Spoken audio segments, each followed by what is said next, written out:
Continuamos.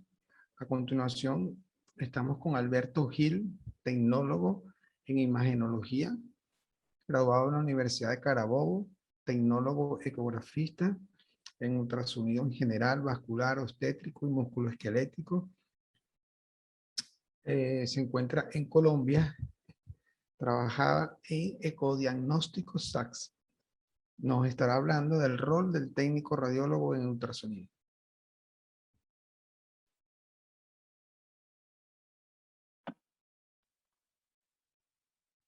Muy buenos días, bienvenidos sean todos a este primer Congreso Virtual Internacional Venezolano de Radioimagenología. Durante estos 30 minutos de disertación vamos a hablar sobre el rol del técnico radiólogo en ultrasonido. Entonces me presento rápidamente, mi nombre es Alberto José Gil Moreno, soy técnico superior universitario en imagenología, egresado de la Universidad de Carabobo en Venezuela. Soy especialista en ecografía y cuento con actualización en ecografía ginecológica endovaginal, en temas de ultrasonografía general y vascular y en radiología musculoesquelética avalada por la Sociedad Iberoamericana de Radiología Musculoesquelética. Vamos a comenzar entonces hablando un poco sobre lo que es la ecografía, también llamada sonografía. Es un estudio de diagnóstico por imagen que utiliza ondas sonoras.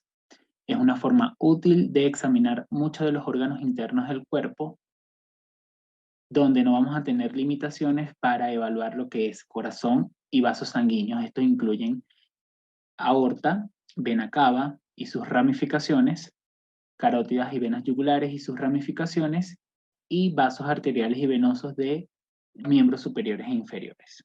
También vamos a poder evaluar lo que serían órganos como el hígado, la vesícula biliar, el vaso, el páncreas, los riñones, la vejiga, en pacientes femeninas útero y ovarios, fetos en pacientes embarazadas, glándula tiroides y paratiroides, próstata, testículos, tejidos blandos musculoesqueléticos como tendones y ligamentos.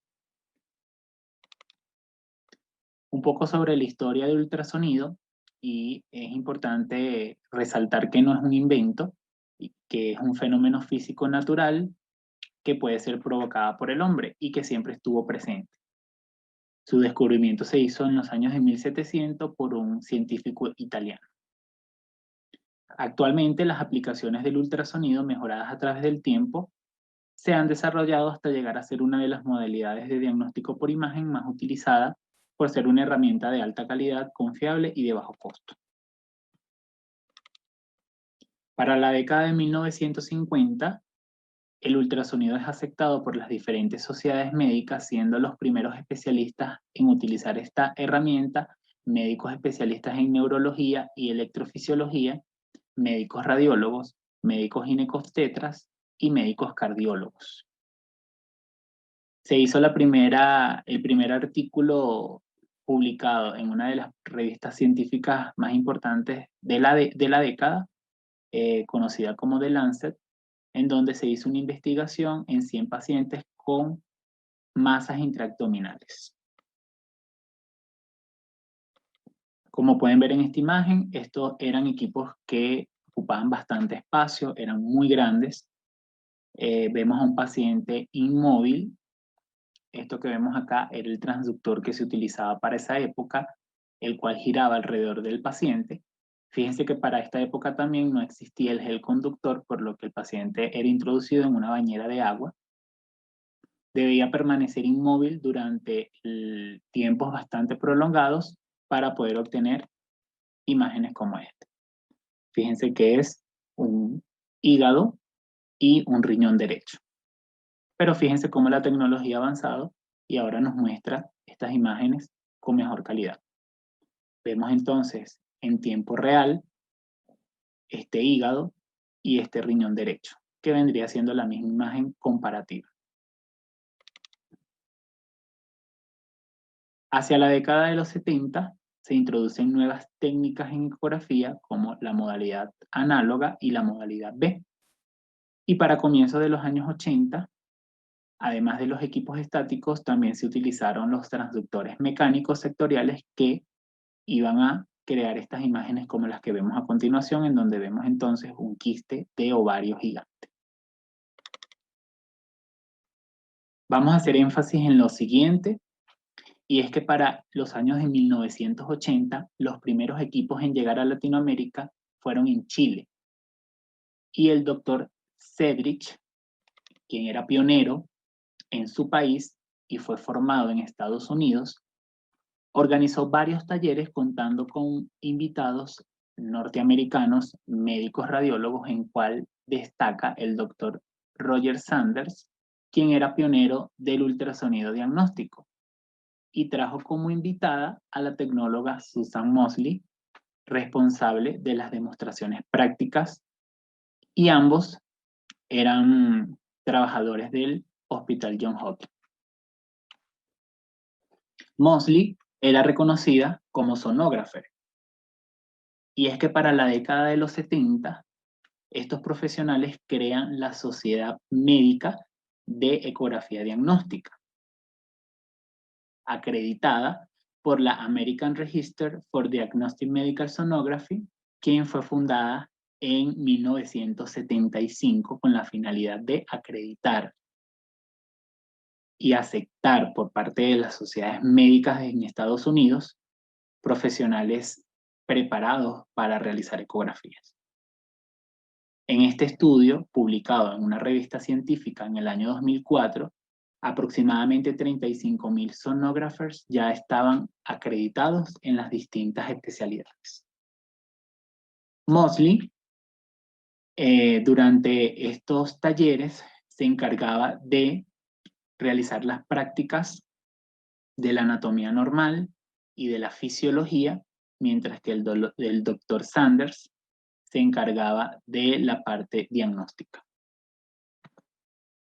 Les muestro entonces algunas de las imágenes también que fueron obtenidas por médicos ginecobstetras. Fíjense cómo vemos entonces en esta imagen un cráneo fetal con una línea media cerebral, con unos plexos simétricos sin lesiones. Vemos una imagen también de un perfil fetal. Y fíjense cómo también para las décadas de 1980, en donde ya existían transductores sectoriales, pudimos entonces se pudieron realizar imágenes con una calidad mucho más óptima. Para septiembre 18 del 2012, la Sociedad Española de Ultrasonido, avalada por la Sociedad Española de Radiología Médica (SERAM), crea un informe sobre la delegación y transferencia de las competencias en ecografía a los técnicos de radiología. Básicamente en este estudio se hizo un resumen de los países en donde este tema ya era bastante avanzado. Estados Unidos, Canadá, Australia y Nueva Zelanda manejan prácticamente el mismo protocolo y la misma formación. Tienen más de 28 programas acreditados, o incluso yo creo que más para la fecha. Y básicamente todos estos profesionales, una vez que son formados como técnicos radiólogos, se forman como especialistas en las diferentes ramas de la ecografía, bien sea ecografía vascular, ecografía general o ecocardiografía. En Reino Unido, siendo uno de los países que más ha avanzado en este tema, previo a la formación como técnicos radiólogos, estos profesionales se forman como especialistas en ecografía, obteniendo el título de sonógrafo. Es un perfil bastante avanzado que tras su formación universitaria pueden hacer exploraciones de forma autónoma, llevando un primer y segundo grado, elaboran informes, un preinforme que se conoce como Reporting Sonographer, y el informe final o el visto bueno lo da el médico radiólogo. En Holanda se practica lo mismo que en Reino Unido, incluso las especializaciones que se hacen en universidades británicas son aceptadas en este país. Los profesionales se encargan de realizar las ecografías simples o incluso realizan protocolos un poco más detallados. Siempre emiten un prediagnóstico que debe ser validado por el facultativo. Mientras que en Dinamarca y Bélgica estos profesionales que también pueden hacer ecografías se restringen en algunas, sobre todo vascular. Casi todos estos profesionales están ubicados en hospitales y es importante resaltar que en Bélgica el personal de enfermería también puede entrenarse, sobre todo en ecografía vascular. En Venezuela, y me tomo de una manera muy personal el pensum de mi universidad, el técnico radiólogo, el perfil egresado es poder realizar estudios no solamente de tomografía y resonancia o radiología convencional, sino también, fíjense cómo vemos, ultrasonido. Para el tercer semestre, comenzamos entonces a ver en una materia llamada Imagenología 1, principios físicos del ultrasonido diagnóstico, características, instrumentación, presentación de la imagen, efecto Doppler, aplicaciones, terminología ecográfica. Para el cuarto semestre, en Imagenología 2, vemos entonces lo que sería la ecografía e interpretaciones diagnósticas a nivel cervical. Vamos a comenzar entonces con exploraciones a nivel de la cervical, en donde vamos a explorar tiroides, paratiroides y glándulas salivales, músculos del cuello, paquete vasculonervioso, sistema digestivo superior y sistema respiratorio superior. Para el quinto semestre en Imagenología 3, vamos también a formarnos de manera teórica y práctica en las diferentes técnicas de imagen, y esta incluye la ecografía. Vamos entonces a ver contenidos donde estará presente la ecografía abdominal y pélvica, ecografía torácica, ecografía de miembros superiores y de miembros inferiores. La Universidad Central de Venezuela, en su formación de licenciados en radioimagenología, en tercer año, incluyen esta asignatura, teniendo incluso la misma carga académica que tienen las otras ramas de la radiología, como lo son la tomografía, la resonancia, medicina nuclear y radioterapia. Podemos ver entonces la descripción de la asignatura, las diferentes unidades que se ven, comenzando de lo más básico, que es la introducción al ultrasonido, la física del ultrasonido, y llegando a una unidad 12, en donde se ven ya patologías a nivel abdominal. Desde mi punto de vista, creo que es una de las formaciones más completas que tiene los pensum en Venezuela. Por supuesto, una vez que tenemos esta formación, debemos seguir actualizándonos. De manera muy personal les dejo entonces estas certificaciones que he podido obtener, cursos virtuales y algunos presenciales. Es importante siempre estar en constante actualización. Pero entonces, ¿cuál es el rol del técnico radiólogo en ecografía? Bueno, básicamente nosotros vamos a operar los equipos de ecografía para la obtención únicamente, y fíjese que les coloqué allí en negrita y subrayado, de las imágenes en las diferentes modalidades, bien sea modo A, B, Doppler o tridimensional. Y de esta forma, contribuir con nuestros médicos especialistas en radiología, presentándole imágenes de calidad. También vamos a vigilar y a cumplir con las calibraciones del equipo, y vamos a trabajar siempre con un equipo de profesionales, médicos, enfermeros, ingenieros, así como también el equipo administrativo del servicio. ¿Cuál es el protocolo de una sala o en una sala de ecografía? Bueno, el primer paso es solicitar la orden médica.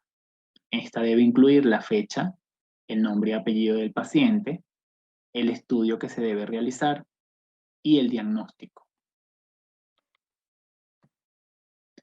En el paso número 2 tenemos entonces introducir todos los datos del paciente.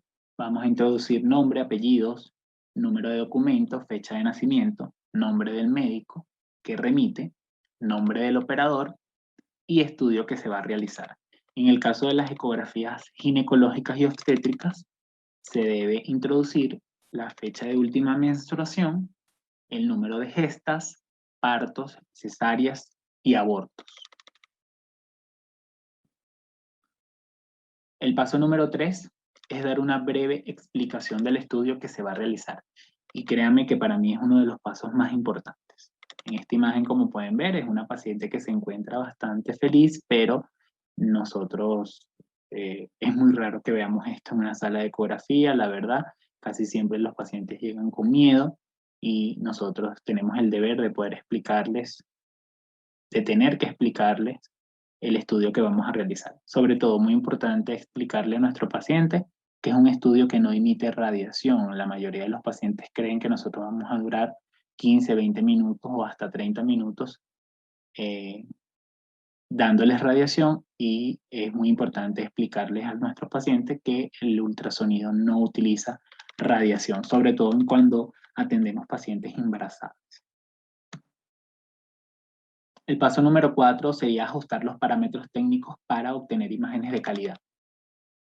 En nuestra formación, una de las primeras cosas que vamos a aprender es sobre la botonología de estos equipos. Y esto es muy importante porque ajustar los parámetros dependiendo del paciente que tengamos, si es muy gordo, si es muy flaco, si es pediátrico o si es adulto, y también la exploración que vayamos a hacer del órgano o la estructura, debemos ajustar estos parámetros para obtener imágenes de calidad. Realizamos entonces el estudio en donde podemos irle explicando a nuestro paciente el paso a paso. Les traje un protocolo de ecografía abdominal normal. Comenzamos viendo entonces un lóbulo hepático derecho y un lóbulo hepático izquierdo con su respectiva hepatometría. Vemos una imagen en forma de pera, que es esta que estamos viendo por acá, con paredes delgadas y contenido anecoico, representando a la vesícula biliar. Tenemos otra imagen entonces acá, en donde representamos al riñón derecho, y esta otra imagen representamos al riñón izquierdo. El riñón izquierdo casi siempre tiene un calibre o unas medidas un poco más aumentadas que las del riñón derecho.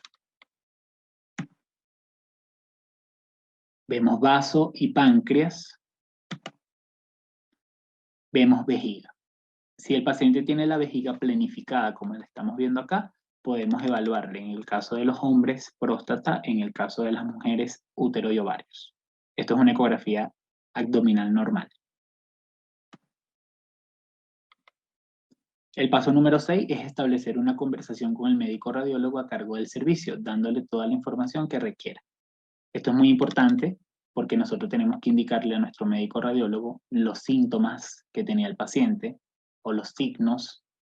Tenemos que indicarle a nuestro médico radiólogo todos los hallazgos que hicimos, todas las imágenes que obtuvimos, para que éste sea el encargado de dar el diagnóstico final.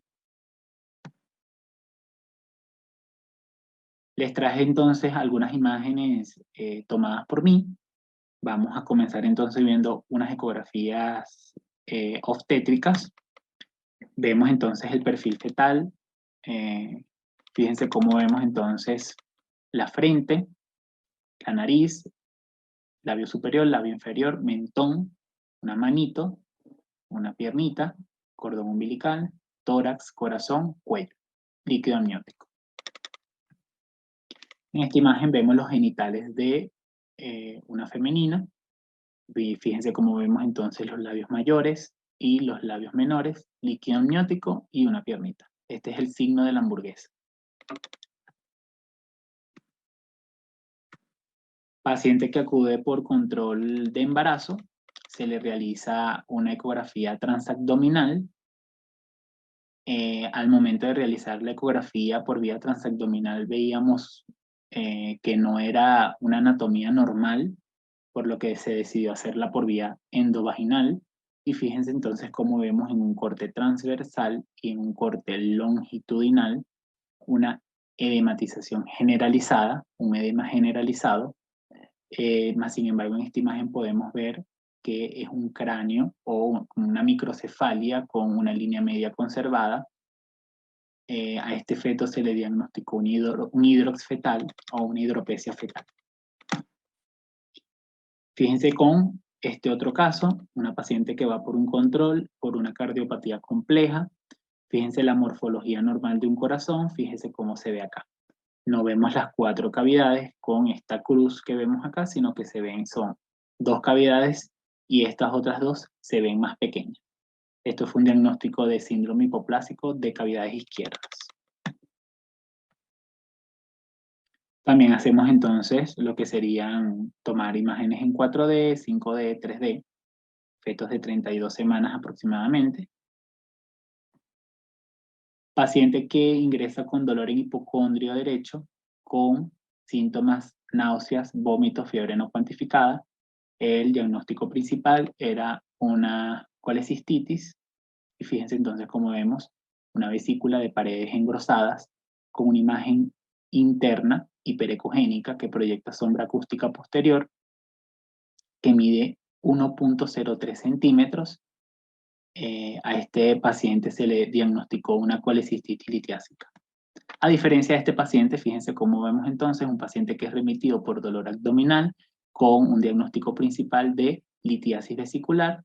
Fíjense cómo vemos unas paredes delgadas, no se ven como estas de acá, que se ven engrosadas y ecogénicas, pero sí vemos entonces una acumulación de litos cerca al cuello vesicular compatible con una colelitiasis sin signos de colecistitis.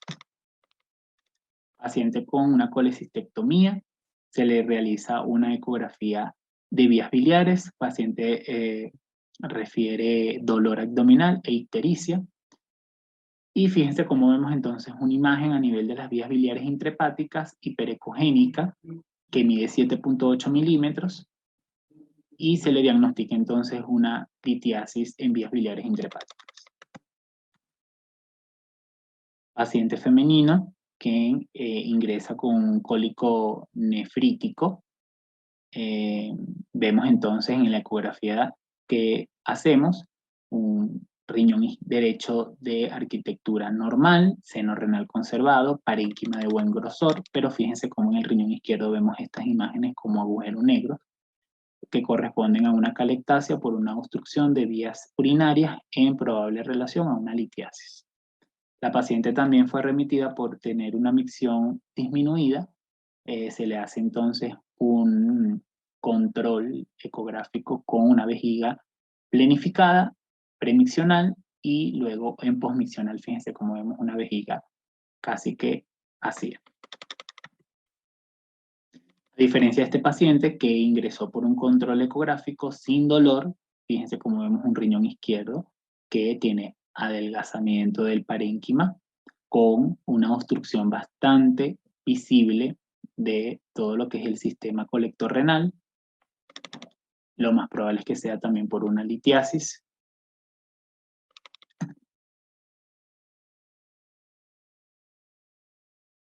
Paciente pediátrico que acude por dolor y por varios días de no poder evacuar, se evidencian asas intestinales con paredes engrosadas y un contenido heterogéneo. Estas asas estaban aperistálticas, se le diagnosticó una obstrucción intestinal. Otro de los diagnósticos frecuentes que le va a llegar al servicio es una obstrucción en alguno de los vasos de los miembros inferiores, en este caso la safena mayor. Vemos una imagen intraluminal que obstruye la totalidad del vaso a 39 centímetros de la planta del pie. A diferencia de este paciente que ingresó con un dolor a nivel de la región gemelar de miembro inferior izquierdo, en donde veíamos una imagen intraluminal hipoecoica adherida a la pared anterior que no obstruía por completo el vaso, solo causaba dolor, y a la compresión se le diagnosticó entonces una placa trombótica estable. Paciente que trabaja con madera, sensación de cuerpo extraño en cara palmar de la muñeca. Fíjense cómo vemos una imagen lineal que entra por los planos superficiales, piel y tejido celular subcutáneo, a planos profundos, causando una lesión en el tendón y un líquido alrededor de este cuerpo extraño. Este cuerpo extraño no presenta un signo ecográfico típico de cuerpos extraños metálicos, que es la sombra acústica posterior. Lo más probable es que sea una astilla.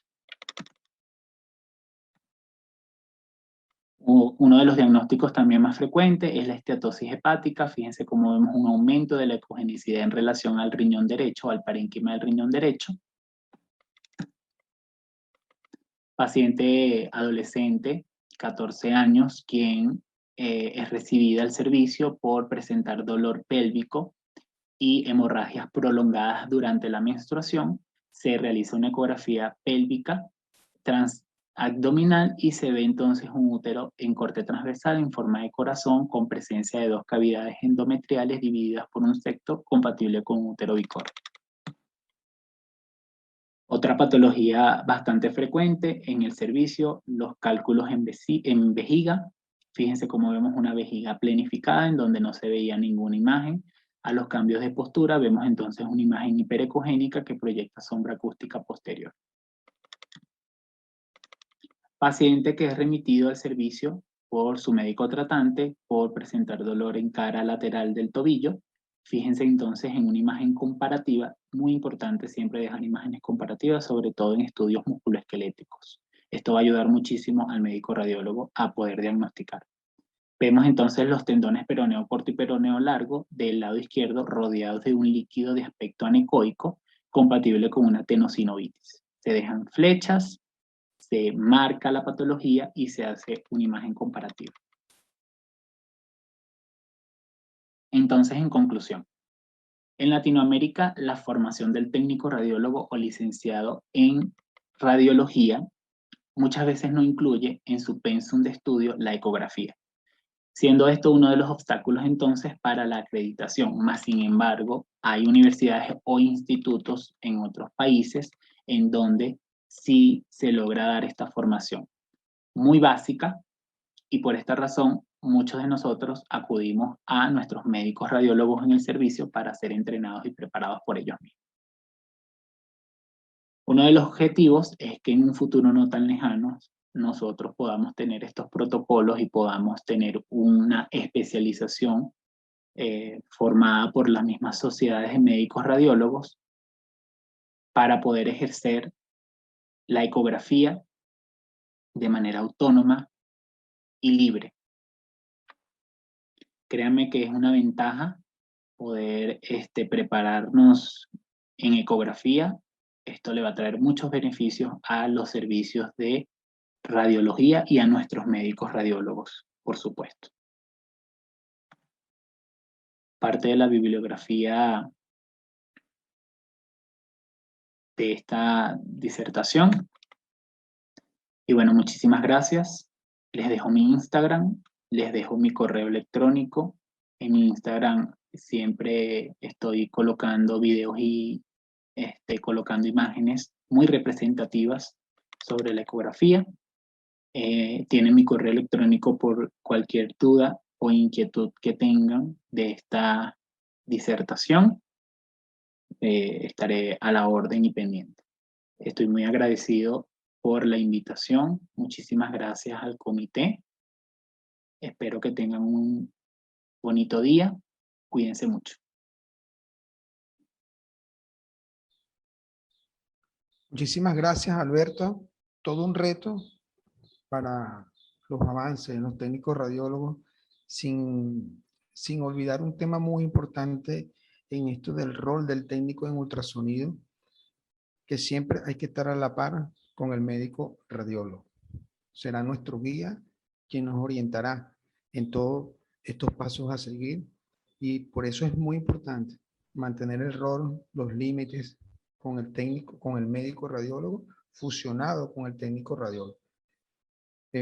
Son los pasos de la radiología y hay que tener mucho cuidado con todas estas preparaciones. De verdad, muy agradecido. Gracias por tu presentación, Alberto. Agradecido por estar con nosotros.